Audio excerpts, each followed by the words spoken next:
भारत माता की अथर्व युनिव्हर्सिटीच्या आजच्या पहिल्या आणि अतिशय महत्त्वपूर्ण अशा शिक्षक दिनाच्या निमित्ताने होत असलेल्या या कार्यक्रमाला माझे मित्र सहकारी आणि ज्यांनी गेले 27 वर्ष अथर्वचा सुरू झालेला प्रवास हा स्वतःच्या डोळ्यांनी पाहिला, मग कधी नगरसेवक म्हणून, कधी आमदार म्हणून, आणि मग त्या प्रवासाचा माझा एक सहकारी ज्याने सतत अथर्व कसं होत गेलं, कसं वाढत गेलं, असे माझे सहकारी मित्र सन्माननीय आमदार श्री योगेश सागरजी यांचं आपण सगळ्यांनी टाळ्यांच्या गजरामध्ये स्वागत करावं अशी विनंती करतो.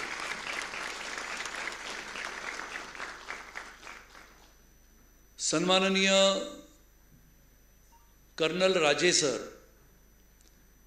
ज्यांनी या भारतासाठी, आपल्या देशासाठी एक नाही, दोन नाही, तर 3 युद्ध लढले आणि 1984च्या पीस कीपिंग फोर्समध्ये जेव्हा श्रीलंकेबरोबर आपण करार केला आणि श्रीलंकेमध्ये त्यावेळेला जाफनामध्ये प्रभाकर नावाच्या त्यावेळच्या दहशतवाद्याने आतंक माजवला होता आणि त्यावेळचे तत्कालीन पंतप्रधान इंदिराजींच्या नंतर राजीव गांधींनी असं ठरवलं की आपली पीस कीपिंग फोर्स श्रीलंकेला पाठवायची आणि प्रभाकर बरोबर झालेला तह आहे त्याच्यामुळे युद्ध होणार नाही. आणि अशा वेळेला आपलं शेवटचं युद्ध, तिसरं युद्ध लढणारे कर्नल राजे सर पॅराट्रुपिंगच्या माध्यमातून जेव्हा तिथे उतरत असताना खाली लावलेल्या सगळ्या सुरुंगावर आपल्या सैनिकांचे पायाच्या चिंधड्या उडत होत्या आणि त्यावेळेला आमचे कर्नल राजे हे त्या युद्धामध्ये पॅराट्रुपर म्हणून तिथे उतरले. पाय जखमी झाला पण ते युद्ध लढले, यशस्वी झाले आणि जेव्हा रिटायर झाले त्याच्यानंतरची 16 वर्ष अथर्व बरोबर माझ्यासोबत भारताच्या सीमेवर रक्षण करणाऱ्या आपल्या सैनिकांच्या मुलींना शिकवण्यासाठी संपूर्ण देशभरात फिरणाऱ्या कर्नल राजे सरांसाठी सुद्धा आपण जोरदार टाळ्यांमध्ये त्यांचं स्वागत करावं. जेव्हा हा कार्यक्रम आम्ही 2010ला सुरू केला त्यावेळेला चंदीगड, हरियाणा, पंजाब, राजस्थान, उत्तर प्रदेश मी राजे सर फिरत असायचो. तेव्हा वर्षा राणेंना आम्ही विनंती केली की तुम्ही सुद्धा फिरलं पाहिजे आणि त्यावेळेपासून सुरू झालेला हा प्रवास हा 2025 पर्यंत सुरू असताना अनेक विषयांना स्पर्श करून मेहनतीने, परिश्रमाने सुद्धा आपली छाप अथर्वच्या या कार्यक्रमांमध्ये आणि आपल्या या वाटचालीमध्ये उमटवणाऱ्या श्रीमती वर्षा राणे, डॉक्टर राजू बंडगर ज्यांनी आताच आपल्या समोर अतिशय मुद्देसूदपणाने त्यांच्या मनामध्ये शिक्षकांप्रती असलेलं प्रेम आणि विद्यार्थ्यांनी आयुष्यामध्ये काय करावं याच्याबद्दल आपलं मनोगत मांडलं. सन्माननीय श्री अशोक धामणकर, आपल्या सर्वांना कल्पना आहे की आता ॲडव्हर्टायझिंगचा जमाना आहे आणि या ॲडव्हर्टायझिंगच्या जमान्यामध्ये सोसायटी नावाचं एक मॅगझिन आहे जे इंटिरियर्समध्ये पण आहे आणि अशा या सोसायटी मॅगझिनचा संपूर्ण कारभार सध्या मॅग्नेट पब्लिशिंग प्रायव्हेट लिमिटेडच्या माध्यमातून ते करतायत. त्यामुळे अशा सर्व सन्माननीय पाहुण्यांचं स्वागत करत असताना ज्यांनी गेली 26-27 वर्ष माझ्यासोबत काम केलं, माझ्यासोबत काम करणं किती कठीण आहे त्या मंचावर बसलेल्या, तुझंच नाव घेतो, आणि तुझ्यानंतर ज्यांना माहिती आहे राजकारणामध्ये काम करत असताना योगेशजींना माहिती आहे, पण माझ्यासोबत 25-26 वर्ष दिवस रात्र सारखं मला विचारतात की आयुर्वेदिक जडीबुटी कुठून येते, तुम्ही असे कसे उत्साहात असता, असं सांगणारे सन्माननीय डॉक्टर नेमाडे यांचं सुद्धा मी आज स्वागत करतो. आणि या कार्यक्रमाला विशेष करून उपस्थित असलेले सर्व शिक्षक, सभी प्राध्यापक, सभी शिक्षिकाएं और हमारे सभी मित्र परिवार और जिन्होंने इस कार्यक्रम की रचना की, ऐसी हमारी कमांडर जो विंग के पीछे है, शेफाली परब, और बाकी की सभी हमारे अथर्व के साथी, और सभी पुनः एक बार शिक्षक, प्राध्यापक, अध्यापक, शिक्षिकाएं, सभी का मैं अथर्व यूनिवर्सिटी में तहे दिल से स्वागत करता हूं, आपका सभी का अभिनंदन करता हूं। आता एवढं लांबलचक बोलल्यानंतर मला प्रश्न पडलाय की कोणाकोणाची नावं घ्यावी, आणि अनेक शिक्षकांची नावं मी काल बघितली, आणि अनेक शिक्षक आणि शिक्षिकांची नावं बघितल्यानंतर माझ्या लक्षात आलं की 2-2.5 दिवसामध्ये 600-700 शिक्षकांचे अर्ज त्यांच्या प्रिन्सिपलच्या माध्यमातून किंवा त्यांच्या HODच्या माध्यमातून आमच्यापर्यंत पोहोचले। आणि मग लक्षात आलं की उद्या होणारा शिक्षक दिन आहे, तो आपण आज साजरा करतो आहोत, कारण का उद्या सुट्टी आहे, आणि जिथे सुट्टी आहे तिथे आपण सगळे भारतीय आहोत। तर मला सुवर्णपान संबळ बसलीच आहे। या आमच्या प्रोफेसर मला काल म्हणाल्या की सर, पहिल्यांदा जानेवारीला कॅलेंडर येते ते मी डिसेंबरलाच बघते। म्हटलं का असं? आता आम्ही सुद्धा दोघे एअर इंडियामध्ये नोकरी करायचो, तर आम्हाला कधीच समजायचं नाही डिसेंबर कधी येतो, जानेवारी कधी येतो। रात्री 2 वाजता उठायचं, विमानात बसायचं आणि नोकरी करत करत जग फिरायचं। मग या प्रोफेसर मला म्हणाल्या, सर काय असतं, लाल रंग पटकरून दिसतो।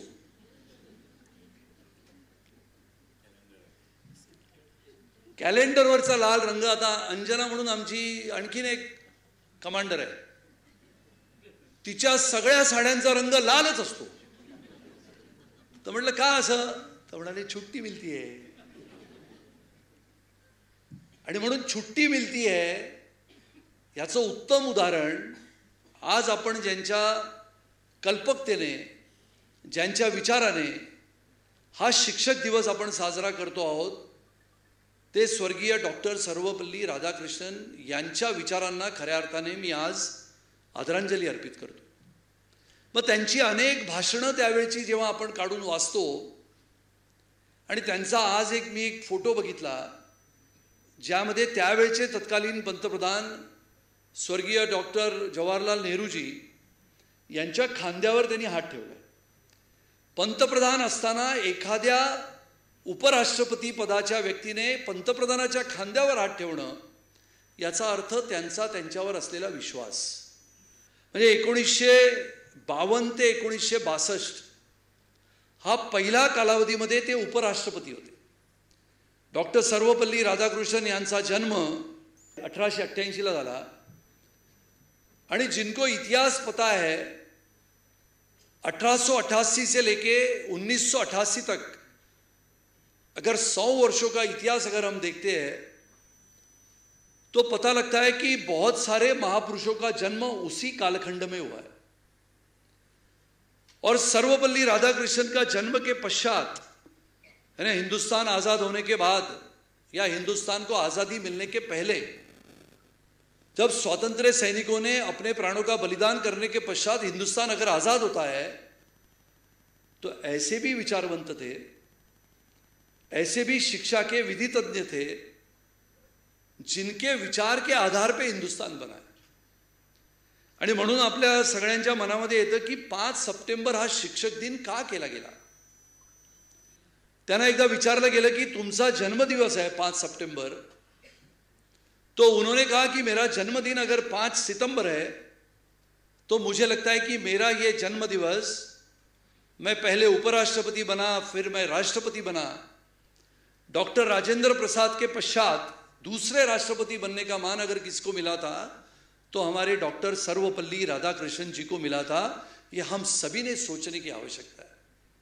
और इसके लिए उन्होंने कहा कि मैं 5 सितंबर को मेरा जन्म हुआ है, आने वाले समय के आज नहीं तो सैकड़ों साल तक इस हिंदुस्तान के स्वातंत्र्य सैनिक हो या फिर इस हिंदुस्तान के विद्यार्थी हो, हर किसी को ताकत देने का काम, शिक्षा देने का काम अगर कोई करता है तो छोटे से गांव से लेके शहर तक आने वाला एक शिक्षक करता है।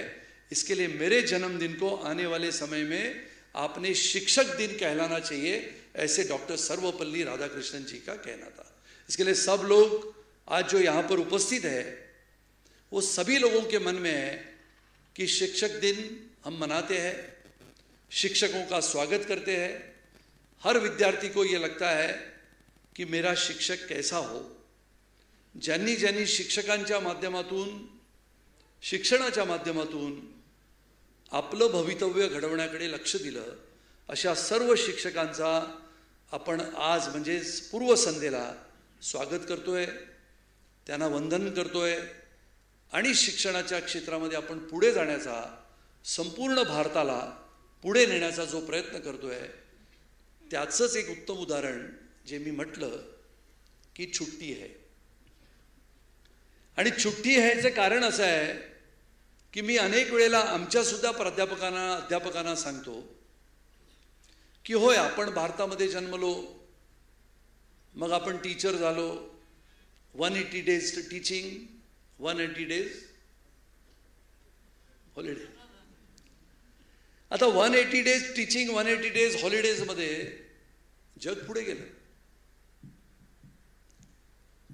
अगर आप आज फ्रांस, अमेरिका, चीन, सिंगापुर, रशिया और जर्मनी और लगे हाथ दक्षिण कोरिया, इनका सिलेबस निकाल के देखो। Those are the faculty members who must be doing teaching in engineering, teaching in medicals, teaching in pharmacy, teaching in architecture. If you could see their program, they have 240 days teaching. तो आप कहोगे हम ऐसे करेंगे तो हमको पहला भी 10th पे दे दो। तो वहां पर सिस्टम कैसी है, वहां पर का टीचर, वहां पर का अध्यापक, वहां पर का प्रोफेसर, वहां पर का डीन, वहां पर का एसोसिएट प्रोफेसर या प्रोफेसर। एक ही सिर्फ उदाहरण देता हूं कि जब मैं सिंगापुर गया था, डॉक्टर नेमाड़े सर ने भी उसके पश्चात विजिट की, वहां के इंजीनियरिंग के जो स्टूडेंट्स है सेम एज है, 18+, लेकिन उनका इंजीनियर है वो 28 मंथ्स में इंजीनियरिंग कंप्लीट करता है। सेम सिलेबस है, 4 सब्जेक्ट्स अपने से ज्यादा है। और हमारा यही स्टूडेंट भारत का 18+4 यानी 18+4 22 में बाहर आता है इंजीनियर करके। वहां पर भी सेम सिस्टम है, लेकिन 48 मंथ्स के बजाय वहां पर 30 मंथ्स का इंजीनियरिंग डिग्री प्रोग्राम है। तो मैंने पूछा कि ये कैसे पॉसिबल होता है, स्टूडेंट्स को पूछा, तो स्टूडेंट्स ने कहा कि हमारे यहां पर छुट्टियां सिर्फ 35 मिलती है और सैटरडेज जो है वो सैटरडेज को भी हम काम करते हैं, संडेज हमारे लिए फ्री है। If you wish to come you can come, if you wish to be at home you can be at home. अब ये जो 18 महीने पहले ही वो इंजीनियर बन के बाहर आता है, वो स्पर्धात्मक या फिर कॉम्पिटिटिव एज में अपने से आगे होता है। और इसके लिए अगर आप सैटरडे संडेज की बात करें, मैं ये नहीं कहता हूं कि अभी कल से छुट्टी बंद हो जाएगी, it is up to any individual. अगर हमें स्पर्धा करनी है, कंपटीशन में टिकना है, तो हमें आने वाले समय की फ्यूचरिस्टिक दृष्टिकोण को देखना होगा। आप विचार करो, एक सिलेबस में, एक सेमेस्टर में 6 महीने के बाद हमें अगर इंटर्नशिप लेनी है तो दिक्कतें आती है। हम 3rd ईयर के बाद इंटर्न्स करते हैं, यानी अगर इंजीनियरिंग की बात हम करते हैं और MBA में तो हम 3rd सेमेस्टर में कहते हैं कि please you go and take the opportunity to work with the industry. लेकिन ये कठिन है, स्टूडेंट रेडी नहीं होता है। पैकेज की हम बात करते हैं, आपण शाळेमधले शिक्षक असलो तर आपला विद्यार्थी शाळेतून ज्युनियरला जातो, ज्युनियरनं मग सीनियर कॉलेजला जातो, मग तो टेक्निकल एजुकेशनला जातो, मेडिकल एजुकेशनला जातो। पैकेज की जब हम बात करते हैं इंजीनियरिंग में, तो एक उदाहरण ऐसा है, अभी पिछले 2024 से लेकर 25 तक जापानीज कंपनी मुंबई में आई थी। मुंबई यूनिवर्सिटी में करीबन 250 इंजीनियरिंग कॉलेजेस है। सभी इंजीनियरिंग कॉलेजेस को उन्होंने नोटिस भेजा कि we would like to do the interviews with all the engineering students, computer science, electronics, telecommunication, digital electronics, industrial electronics, information technology. 19,000 students बैठे, 19,000, मुंबई से, ठाणा से, चिपलून से, रत्नागिरी से, भिवंडी से। 1 साल तक इंटरव्यू चले, परीक्षाएं चली, एप्टीट्यूड टेस्ट चली। 2 स्टूडेंट सिलेक्ट हुए after 1 year of rigorous 10 types of exams. Package मिला 25 lakhs। एक स्टूडेंट जो सिलेक्ट हुआ पूरे मुंबई से, वो था अथर्व से। एक था ठाणे से। लास्ट ईयर अमेजॉन मुंबई आई, अमेजॉन कंपनी। आप सभी लोग अमेजॉन से मंगाते हो ना पैकेट्स, मंगाते हो कि नहीं? तो अमेजॉन कंपनी में इंजीनियर्स की रिक्रूटमेंट हुई। पैकेज था 65 lakhs पर एनम। वापस इंटरव्यू चले, हजारों स्टूडेंट्स बैठे। मुंबई यूनिवर्सिटी के अंडर मुंबई में से एक स्टूडेंट सिलेक्ट हुआ, वापस वो अथर्व कॉलेज ऑफ इंजीनियरिंग से। 65 lakhs रुपीज का पैकेज मिला। अब उसके पीछे प्रेरणा होती है, उसके पीछे इंस्पिरेशन है, मोटिवेशन है। और ये आपने जो अभी रोबो देखा, ये फर्स्ट टाइम लॉन्च किया है अभी मुंबई में। ये जो रोबो अपनी गर्दन झुकाए खड़ा है चुपचाप, क्योंकि इसका कंट्रोल फ्रांस से होता है और इसकी कंडीशन है कि इसको अपने लैब में से बाहर निकाला तो ये गर्दन नीचे डालता है। अभी हमारी वो किधर है टीचर गौरी देखती है, अगर इसको अभी लेके जाके हमने लैब्स में रखा तो वो चलेगा, बात करेगा, फेस रीडिंग करेगा, everything he can do it. अब this is the latest technology which Atharva has always brought in our college. Last example आपको देता हूं। जो अध्यापक, प्राध्यापक, टीचर्स रिसर्च पे ध्यान देते हैं, लास्ट वीक हमने हैम रेडियो का लॉन्च किया। Electronics, telecommunication, wireless antennas, radar system, और देश का पहला सैटेलाइट जो 2016 में लोअर ऑर्बिट को हिट कर गया, वो बनाने का श्रेय आईआईटी मुंबई और अथर्व कॉलेज ऑफ इंजीनियरिंग को जाता है। ये आप सभी ने अखबारों में पढ़ा होगा। अब वो सैटेलाइट से मिलने वाली पूरी की पूरी डेटा अथर्व के स्टूडेंट्स के माध्यम से ग्राउंड स्टेशन पे आती है और ग्राउंड स्टेशन में स्क्रूटिनाइज होते हुए सैटेलाइट एंटीना के माध्यम से उसको स्टडी किया जाता है। आप सभी ने, you must have seen Sunita Williams coming from the higher orbit. आपने देखा होगा। उसमें क्या हो गया था? कुछ हो गया था, किसी को मालूम है? हाँ, एक इंपॉर्टेंट चीज हो गई थी। ये अपने फैकल्टीज को मालूम होगा, बट न्यू टीचर्स 7 मिनट्स के लिए द स्पेस रॉकेट और space shuttle went out of the screens, और वो स्पेक्ट्रम ऐसा था जहां पर से 27,000 किलोमीटर पर आवर से वो स्पेक्ट्रम में से नीचे आ रहा था स्पेस शटल। हम गाड़ी चलाते हैं 100 की स्पीड में, तो देखो क्या हालत होती है। ये तो 27,000 प्रति घंटा किलोमीटर से वो यान नीचे आ रहा था और एक बिल्कुल स्पेक्ट्रम में वो चला गया। पूरे विदेशों के सभी साइंटिस्ट को, यूएस को ये लगा कि इसकी मृत्यु हुई, क्योंकि वो स्पेक्ट्रम ऐसा था। उसी स्पेक्ट्रम में कल्पना चावला की मौत हुई थी।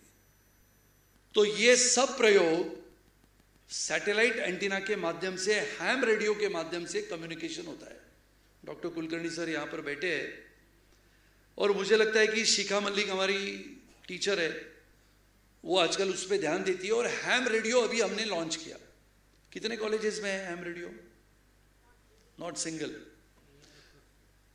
We are the first in Mumbai university where the ham radio got launched which is the highest level of communication can be done with the radar stations of all over the world. यहाँ से अभी हम 1 second में we press the button, Charlie, Robin, there is a code word, and we can talk to the space rocket station of US. This is all what we are doing in Atharva. तो हम योगेश जी को ये कहते हैं कि आपका मतदार संघ है और हम ये बनाते हैं, this is a technology.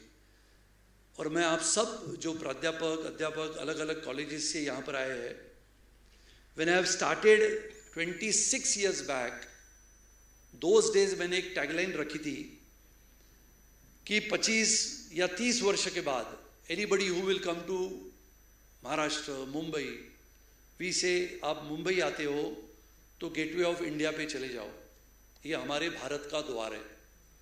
I will give you N assurance, Atharva university will become one of the best universities not only in Mumbai, Maharashtra or in India, it will be one of the best in the world, which is my assurance to all of you. और इसके लिए हम कहते हैं कि Atharva university will become a gateway of education of Mumbai, and we should all make efforts. All the teachers, those who have come today, I am thankful to them. आप आज बारिश में यहाँ पर आए हो, आप सबका शिक्षक दिन के उपलक्ष्य में मैं पुनः एक बार स्वागत करता हूं, आप लोगों का अभिनंदन करता हूं.